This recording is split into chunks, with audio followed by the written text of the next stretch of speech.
Nordeste do Brasil. E a palma na região do Cariri, Curumatau, é uma cultura que faz com que o homem sobreviva, produzindo leite e carne. Então isso aí desestimulou muito produtor, muita gente desistiu da atividade, foi embora. Então coube a IMEPA, hoje em Paé, começar o trabalho de pesquisa, porque eu converso com Isaías, ninguém se trabalhava sobre palma, sobre adensamento, sobre nova cultivar, sobre adubação. Não, por quê? Porque eu plantava, ela saía, ela nascia, o cabacuria, não fazia.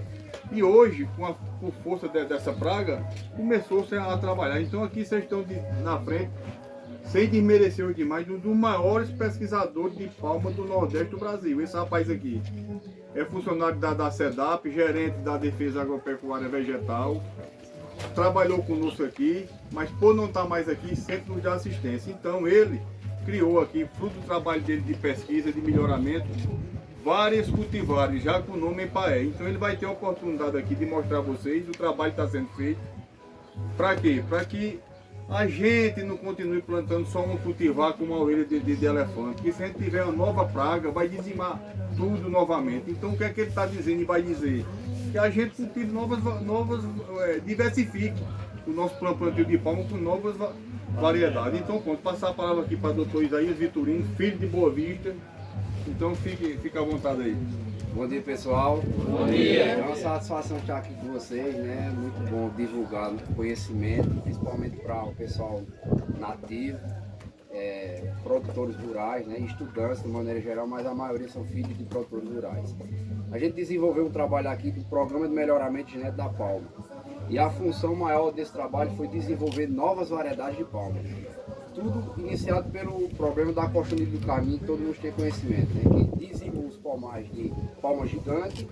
E aí a gente teve a preocupação de desenvolver novas variedades, né? Com a função principal de diversificar o cultivo. Hoje, o Nordeste realiza o plantio basicamente de apenas uma variedade de palma, que é a orelha do elefante mexicano, que é um material resistente à cochonilha do carmim. Porém, estamos preocupados nesse monocultivo, né, acelerado que está no Nordeste, só se planta apenas essa variedade. E hoje a gente vem desenvolvendo técnicas distintas para selecionar novas variedades de palma. Aqui, vocês veem na mesa, nós temos aqui fruto do nosso trabalho de seleção, variedades surgidas do cultivo de semente, de hibridação ou mesmo polinização não controlada. A gente faz o cultivo de sementes extraídas do fruto. Aqui, por exemplo, um fruto, para vocês terem conhecimento. Esse fruto tem um conjunto de sementes, a gente extraiu as sementes e fez o plantio dessas sementes, né? E antes disso a gente fez hibridação, a polinização, que é para acessar a variabilidade genética e com isso a gente selecionar novas plantas.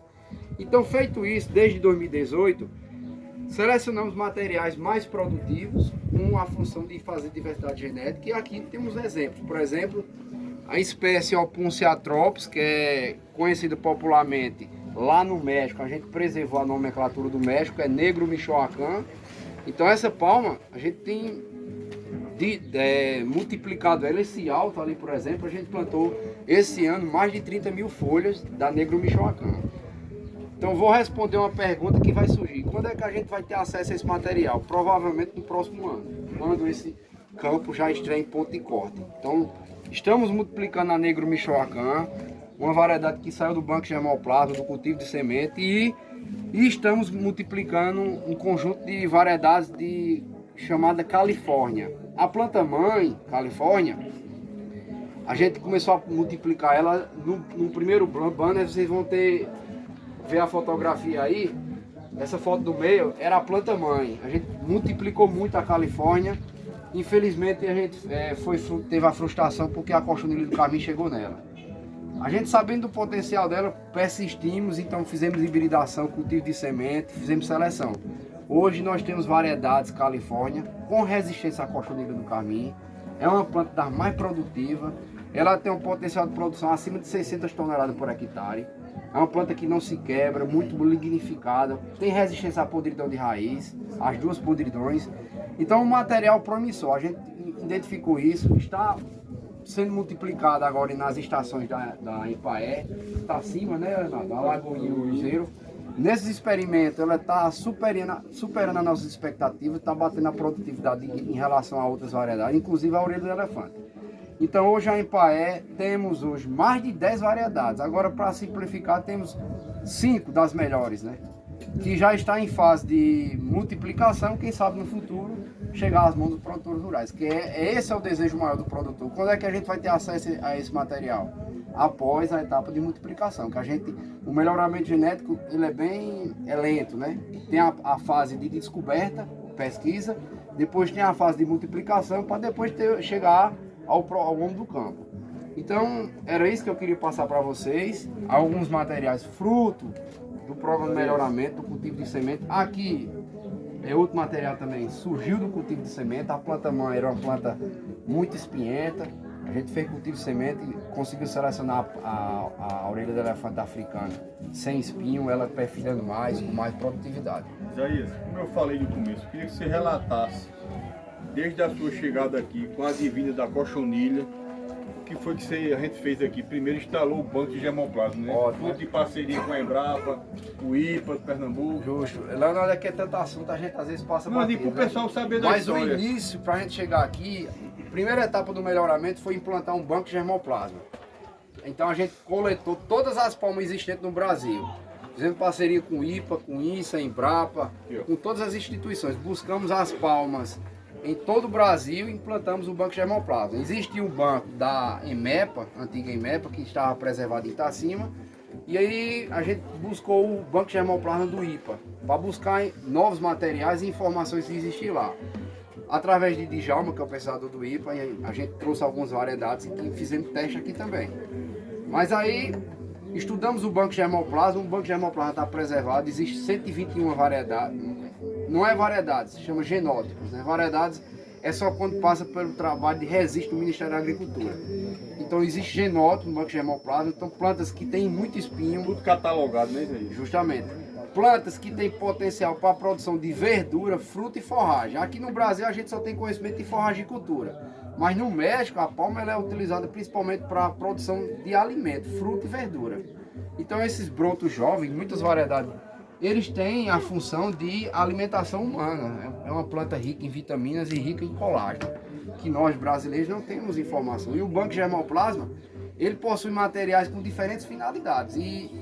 Essas variedades, elas têm diferentes características nutricionais, digamos assim. Que você vê aí a vastidão que a gente pode acessar. Palma não somente para forragicultura, também para alimentação humana. Fruto, muitas plantas aqui, Leonardo, ainda não frutificaram, elas vieram do México na década de 90, ficaram preservadas aqui. Elas não frutificaram aqui por conta do clima. Aqui tem um clima diferente do México, né? O México está a 2.000 metros de altitude, a precipitação é parecida, mas lá tem queda drástica de temperatura. Por isso que a gente não teve muito sucesso na frutificação desses materiais. Mas com o tempo, elas vão se adaptando, né, ao clima, só questão de tempo.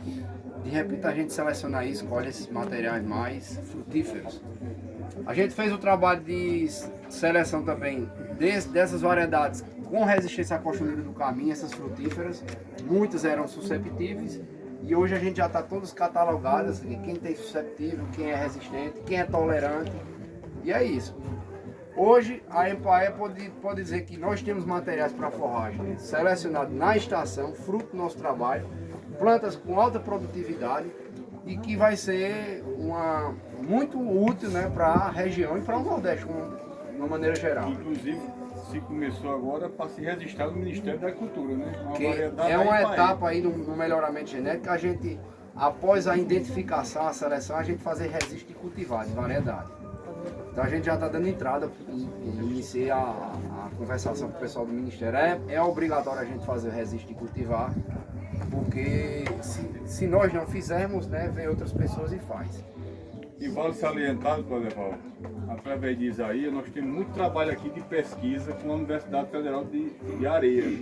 Inclusive tem um trabalho que vai ser defendido agora. Já saiu aqui mais de... Justamente esse bando aí, as 30 espécies. Temos trabalho de mestrado, doutorado, doutorado. São 3 teses de doutorado aqui. fazendo experimentação, né? Inclusive com as palmas de espinho, que tem potencial para produção de fruto, a gente fez um trabalho de hormônio aqui, não teve sucesso, não sei pela época, período chuvoso, mas tem muito campo a ser feito ainda, muita pesquisa. A palma, como eu estava dizendo aqui a colega ainda agora, a colega Thalita, a palma é o ouro verde do Nordeste, é uma planta muito importante para a nossa região. Você vê, a gente está no período seco e só ela fica verde. Então, quem quer fazer pecuária na região tem que ter palma. Sem palma, não consegue. Só uma pergunta. Que a gente aqui, antes, né, dessa praga, a gente usava praticamente uma espécie só, né? Houve um melhoramento para essa espécie que foi atingida. Você fala da palma gigante? Que aqui realizei, ótima pergunta, veja só. Realizei vários cultivos de semente com a palma gigante aqui. Por que cultivei semente? Peguei um fruto dela, tirei semente, tentei fazer a hibridação. 100% das plantas que nascem da hibridação e cultivo de semente nascem susceptíveis de cochonilha do carmim. Então, infelizmente, ela é um material que é susceptível. Não tem jeito, sabe? O IPA fez esse trabalho durante muito tempo e não conseguiu selecionar um material. Tem planta tolerante, agora com resistência não tem. Porque faz parte da composição química dela, ela produz uma proteína que é acessível, é atrativa para o inseto, entendeu? Então, infelizmente, vai ser muito difícil encontrar uma variedade com resistência. Existe hoje tolerante, o Banco Germoplasma tem com tolerância. E apesar disso, a gente fez várias pesquisas aqui em ensaio de competição. Essas variedades são muito mais produtivas do que a palma tradicional, a palma gigante. A pergunta que o senhor fez, antigamente, a gente trazia uma carroça de boi de palma gigante, né? O animal comia, com meia hora, expelia. Essa não, você traz meia carroça e se alimenta a mesma quantidade de animais, quer dizer, porque ela tem mais fibra, né, Zé? Com certeza, a palma-orelha do elefante ela é uma planta rica em fibra, como essas outras. Plantas ricas em fibra que é muito importante para a dieta, sabe? De bovinos, caprinos, ovinos de uma maneira geral. A palma gigante tem seu valor, sua importância, faz parte do passado, nós devemos preservar ela, assim uma planta ou outra, para não acabar o recurso genético. Mas esses novos materiais que estão surgindo aí, não tem comparação, são muito mais produtivos. Passou por pesquisa científica, vários ensaios de competição, aqui a gente comprovou. Palma-orelha de elefante comparado com palma gigante a nível de campo, bate produtividade. E esses materiais nem se fala. As Califórnia, elas superam a casa de 500 toneladas por hectare. Então, espaçamento? Elas trabalharam adensada, né? 40 mil plantas por hectare? 50 mil para frente. Não quebra não, né? Essas Califórnia, elas têm... Elas são mais lignificadas. Elas não se quebram. Quer dizer, e elas têm, eu identifiquei aqui, elas têm uma resistência à podridão de raiz, que a palma doce tradicional era muito susceptível. o que é que ele está mostrando? Que você, com um hectare de palma plantado adensado, você 600 toneladas por hectare, meu amigo. Você mantém seu rebanho. Outra coisa, bem Leonardo, conduzido, com adubação. Você me disse uma coisa uma vez que eu não me esqueço nunca, Leonardo. Palma não quer água, palma quer nutrição. justamente. A gente tem a tradição antigamente de querer plantar hectares de palma. Não precisa, a gente basta plantar uma área menor e tratar. Palma não gosta de água, palma gosta de alimento, chão forte, esterco. Palma tem que ser adubada, muito adubo, não deixa de investir em adubo.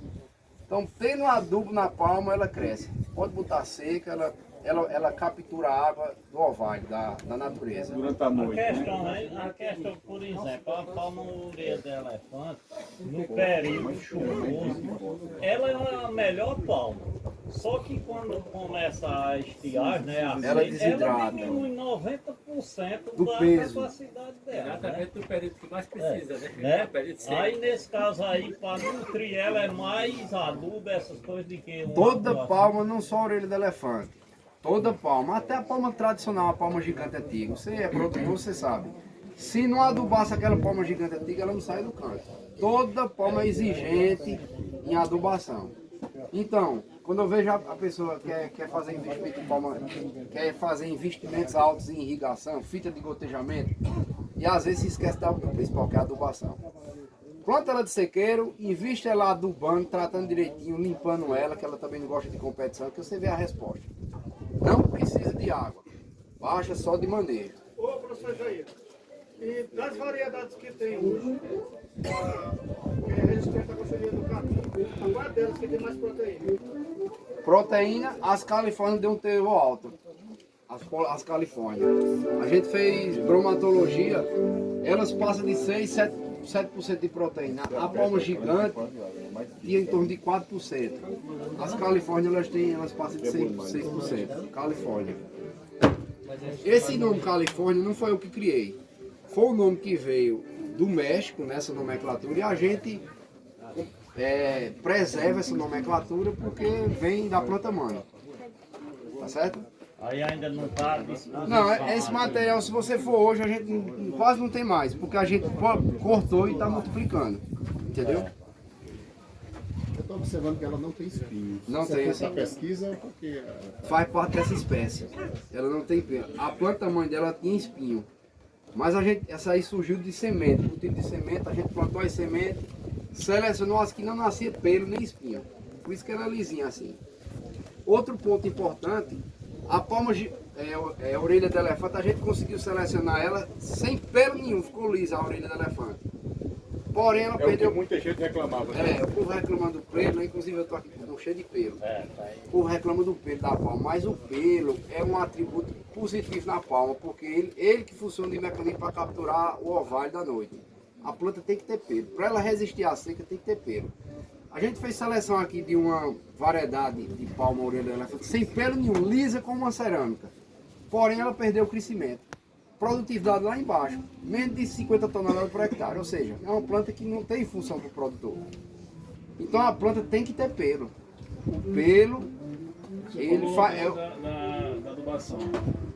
Qual é a sua indicação em relação a período? A época de adubação, E quanto que a forma mais fácil e correta de fazer a adubação em palma é quando você for plantar ela, na fundação. Geralmente o produtor faz a gradagem, que é o correto, faz a gradagem, que é para incorporar a matéria orgânica no solo e contra a planta daninha. Então nessa época aí que você tem que investir sem pena em esterco. É 20 a 30 toneladas por hectare. Agora, isso vai depender da análise de solo, né? Depende do solo, da região. Palma é uma planta rica em cálcio, ela é exigente, ao mesmo tempo ela é rica, né? Ela é exigente em cálcio, fósforo. O solo do Nordeste é muito pobre em cálcio e fósforo. Então a gente precisa adubar ela com fósforo e cálcio, entendeu? Como também outros nutrientes, o potássio, geralmente na rebrota, e nitrogênio. Mas o carro-chefe é fósforo e cálcio. Então é por isso que a gente, assim, para a região, recomenda mais o esterco, porque o esterco é um adubo que tem todos os nutrientes, né? Mas aí depois, se eu tenho uma plantação e eu quero adubar, em qualquer período eu posso fazer. Com certeza. Agora a melhor época é no plantio. Mas plantio. depois que ela tá assim. Aí você vem nas ruas, né, com esterco, ou pode trabalhar com adubo químico. Geralmente eu recomendo o MAP, o adubo químico, que ele é um adubo rico em fósforo e nitrogênio, e calcário calcítico, que é rico em cálcio, e o cloreto de potássio, que são os macronutrientes que a palma mais necessita, entendeu? Que naturalmente isso tudo já está no esterco. Se eu fizer uma adubação assim de 6 em 6 meses, eu tenho uma produtividade maior na Com certeza, a palma ela não gosta muito de água, ela gosta de adubo. A palma é muito exigente em adubo. Aí muitas vezes você pode pensar, eu vou estar gastando, não, você está investindo. Está investindo, justamente. Aí no caso, assim, vendo como um produtor, seria melhor adubar para um pequeno produtor de 6 em 6 meses ou de 1 ano? Teria muita diferença na produtividade? Depende de sua área e como você, da sua disposição, né? Mas geralmente você vai ter muito esterco, vai tirar tirando os estercos dos currais, você já vai estar levando para sua palma. Quanto mais adubo a palma ela quer. Ela agradece. Ela agradece, entendeu? Então, é um conselho que eu dou.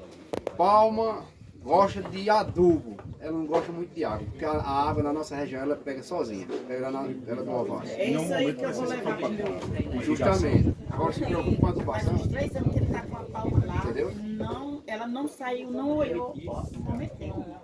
Aí ele vai e diz, Mas porque o ano tão chovedor como foi lá pra gente. É o que ele acabou e a de dizer. palma, Não é isso saiu que eu do vou canto. levar. Não saiu é. do canto. Não tem. Por mais que tenha água, o solo estando pobre, ela não vai puxar essas condições O para ela solo tem que, produzir. justamente, além a palma gosta de luminosidade. Como é um período de chuva, não tem luz, né? Aí vem a planta daninha, o mato cobre a palma. Competição. Aí a planta daninha vem e rouba os nutrientes do solo.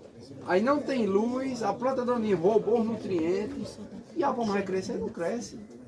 Por isso que você tem que estar sempre limpando a palma. Aí ele é meio teimoso, o teimoso ele fica dizendo que é a doença. Olha, ninguém lucra mais palma aqui, porque é a doença.